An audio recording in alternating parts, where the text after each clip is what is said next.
өлкө. Анын аймагынын 3/2 бөлүгүн ак мөңгөлүү тоолор курчап жатат. Мына ошол тоону мекендеген Чоңолай районунда үстүбүздөгү жылдын 18 ноябрь күнү жергиликтүү элдин эснен кеткис жакшы саамалык болуп өттү.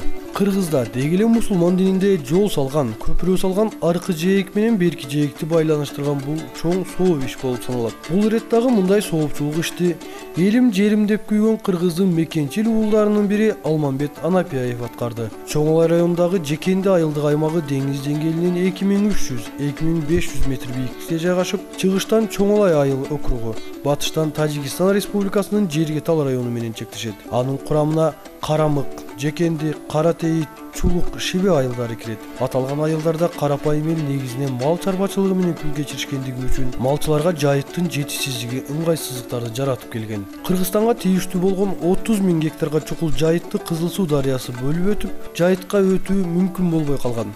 Көп жылдан бери кароосуз жаткан жерге ээси жок жайыттын бээси көп дегендей тажик коңшуларыбыз акырындап кирип келип ээлик кыла баштаган экен. Өз жайытын каратып туруп алдырып койгусу келбеген Жекенди айыл аймагынын башчысы Нургазы Акматов Кызыл Суу дарыясынын үстүнө көпүрө салуу демилгесин көтөрүп чыккан. Бул демилгени колдоп демөөрчүлүк кылган Эл аралык алыш федерациясынын президенти Алмамбет Анапияев көпүрөгө деп 1,5 миллион сом бөлүп берген. Натыйжада жабыла көтөргөн жүк жеңил болуп, Жекенди айылынын тургундары узундугу 50 метр болгон жаңы көпүрөлүү болушту. Көпүрөнүн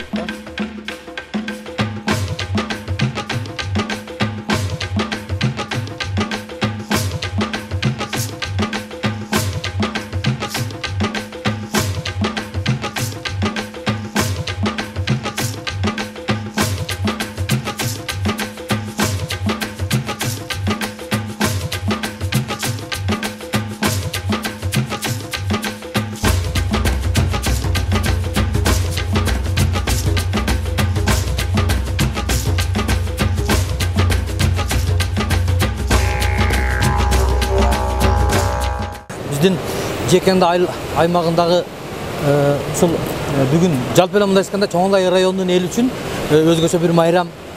Андыктан анын ичинен дагы ушул Жекенди айыл аймагынын эли үчүн өзгөчө майрам. Анткени мынакей бүгүн ушул баягы жайыты өтө аз Жекенди айыл аймагынын эли үчүн бир канча миңдеген гектар жайыты болуп атат. Ушул көпүрөнүн негизинде ушул көпүрөнү өзүбүздүн Чоңолай районунун кулуну Алмамбет Анапияевдин демөөрчүлүгү менен канчалаган миллиондогон акчалар кетип, мына ушул жерге көпүрө салынды.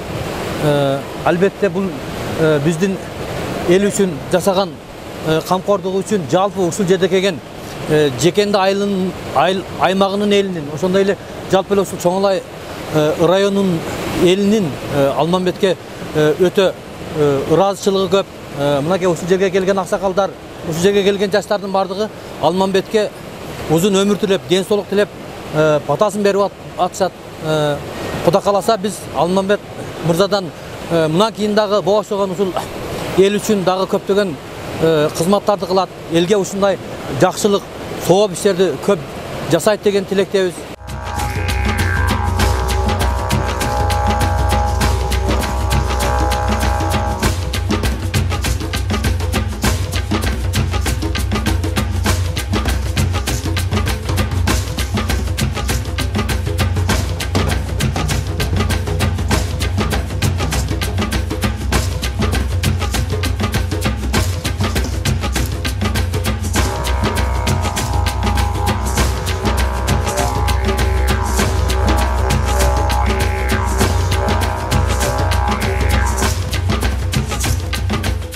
Ilgari бул жерде 100 метр ылдыйда Тагайып Мурат деген аксакалыбыз көпүрө салып берген 63-жылы. Бул 87-жылы алып кеткен.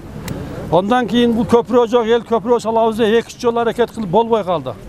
Анан өзүбүздүн кулундарыбыз Тагайбек, Ахун, Жанбек, Канбек деген жигиттер келип туруп мына биринчи замбарды курду, элди убактылуу өтүп туруш үчүн. Анан şu балдарда ой пайда болду. Демек ушундай көпүрө салсак болот экен деген. Анан булар демилге көтөрүп şu köprü салабыз деп жүргөндөн баштап бул жерде өздөрүнүн пландарын түзүп, кыялдан жүрүшкөн. Анан бир эле күн биздин Алмамбет деген уулубуз бар. Ошол акча берип 1,3 миллион. Ошонун жардам менен курулуп калды. Өтө кыйналганбыз. Мына Кызыл Судан өтө албай, Жайытка жете албай, өтө кыйналып жүргөнбүз. Судан өтүп кеде адамдарыбыз багып кырсыкка да учураган. Азыр мунун элге аябай пайдасы чоң. Bir канча миңдеген гектар жайыт, отун, токой, байлык көп бул жерде. Ошон үчүн эми бул балдарга ошон акча берген Алмамбетке, айрыкча мына ушул жерге демилгечи болгон айыл өкмөтүнүн башчысы Нургазы Акматовго да чоң рахмат айтабыз. Ушу элдин патасы менен көгөрүп, үй бүлөлөрү менен, бала чагалары менен тынч жашай берсин. Амин. Ушуга демөөрчү болгон Алмамбетке, демилгечи болгон Нургазы Акматовго, ustalarımız Tagaybek, Akun, Canbek, Kanbek, mına uşul baldardan bardığı üylösü menen tınç bolsun, omurları uzun bolsun, daim жақшылықта жүрүп, tınç aman bolsunlar. Allahu Ekber. Köprünün açılışı ayıldıklar üçün çoğun bayram katarı belgilenip, ayıldık jaş talantar ığırdap, çoğurdap beylешсе, boz üylөр tigilip, gelgen meymandarga koy soyulup, ustukanlar tartılıp jattı.